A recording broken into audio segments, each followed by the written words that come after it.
লাইভে অলরেডি 2 জন হয়ে গেছে, 9 জন। That's good. বাহ। হ্যালো ভিউয়ার্স, আমি অপু বিশ্বাস। আমি আসলে ওইভাবে লাইভে আসা হয় না। আমি বসে টিভি দেখছিলাম। টিভি দেখতে দেখতে আমার কাছে হঠাৎ করে মনে হলো যে আমি একটু লাইভে যাই। আমার আসলে লাইভে যাওয়াটা একটু জরুরি মনে হয়েছে, কারণ আমাকে অনেকেই ফলো করেন, আমাকে অনেকেই আমার কোনো কথা তাদের কাছে চাওয়া থাকলে তারা সেই চাওয়াটা পূরণ করেন।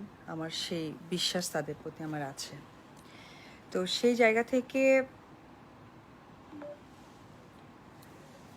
আসলে আমার লাইভে আসা। আমি মাঝে মাঝে এভাবেই হুটহাট করে লাইভে চলে আসব, কারণ এখন পরিবেশটা খুব একটা ভালো নয়। সিচুয়েশনটা খুব একটা আমাদের আমাদের সাথে নেই। আমি বসে আসলে নিউজ দেখছিলাম।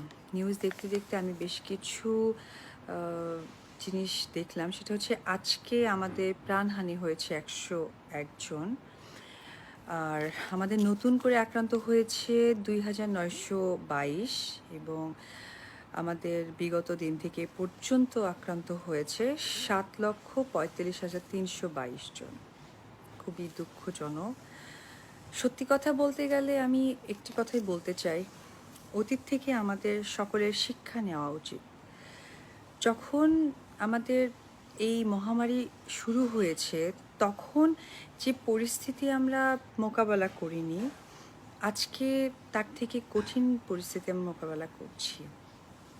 আমি মেইনলি বলতে চাচ্ছি যে দীর্ঘ দীর্ঘ 20 দিন পর আমাদের দোকান, শপিং মলগুলো খুলে দিয়েছে। আসলে আমি দেখলাম যে আমাদের কিছু কনজেস্টেড কিছু মার্কেটগুলো আছে, যেটা চাঁদনি চক, নিউ মার্কেট, আরও অনেক মার্কেট, সেখানে অনেক লোকালয় দেখেছি।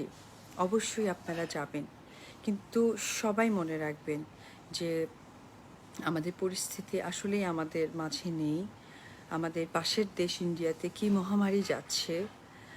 আমরা ব্যবসায়ীরা অনেক বেশি আনন্দে ছিলাম 2021 সালটা নিয়ে, কিন্তু সেটাও আমরা ঠিকভাবে করতে পারিনি। এই যে আমাদের দোকান সব, আমাদের চলাচল কিছুটা শিথিলের দিকে যাচ্ছে, সেই শিথিলটা যেন সুন্দর হয়, আর যেন আমাদেরকে লকডাউনে পড়তে না হয় বা লকডাউন পরিস্থিতির মোকাবেলা না হতে হয়।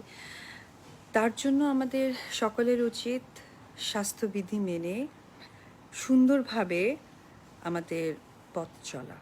এটাই যেন আমাদের কামনা হয়। কারণ অনেক সময় আমাদের মনে একটা জিনিস হয় যে করোনায় তো আমার ফ্যামিলির কেউ কিছু হয়নি, বা আমার ফ্যামিলির করোনায় কোনো মোকাবেলা করতে হয়নি। তার মানে এই নয় যে আগামীতে হবে না।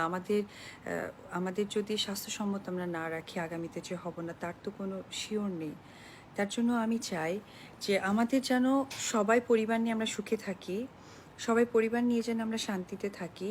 তার জন্য আমাদের স্বাস্থ্যবিধি মেনে চলা উচিত। আমার কাছে মনে হয় এই মহামারী শুধু একদিন দুদিনের জন্য নয়, হয়তো আরও অনেক কিছুদিন আমাদেরকে এই মহামারী বয়ে নিয়ে যেতে হবে। তার জন্য আমাদের সকল স্বাস্থ্যবিধি যেন মেনে চলি। আজকে আমাদের দোকান সব খুলে দিয়েছে, আমাদের যেন আর পরিস্থিতি দেখতে না হয় যে আবারও বন্ধ হতে হচ্ছে। তার জন্য আমাদের সকলকে এক হতে হবে, এক পরিবারের মতো হয়ে আমাদের পথ চলতে হবে। যদি আমার কোনো কথায় আপনাদের মনে হয় যে অনেক খারাপ লেগেছে, তার জন্য আমি আপনাদের কাছে সরি চেয়ে নিচ্ছি। আর যদি কোনো কথায় আমি আপনাদের উপকার বা কোনো ভালো লাগে আসতে পারি, তাহলে প্লিজ সেটা করবেন। সবাই ভালো থাকবেন।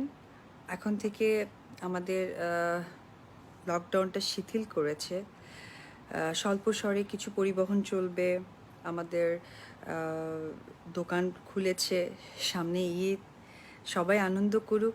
আনন্দটা যেন আনন্দময় হয়, এটাই আমাদের চাওয়া থাকবে। আর হুটহাট করেই আসবো, এখন যেহেতু লকডাউন চলেছে, আমরা মিডিয়ার মানুষ, কাজ থেকেও কিছুটা আমরা ঘরেই বসে আছি। তো মাঝে মাঝে আমার প্রিয় ফ্যান ফলোয়ারদের সাথে একটু ছোট্ট করে আড্ডা দিব। সে পর্যন্ত ভালো থাকবেন, সুস্থ থাকবেন, পরিবারকে নিয়ে সুরক্ষিত থাকবেন, শপিং করবেন স্বাস্থ্যসম্মত বিধি মেনে, আর অবশ্যই বাহিরে গেলে মাস্ট মাস্ক পরবেন, মাস্কের বিকল্প নেই। ভালো থাকবেন। আল্লাহ হাফেজ।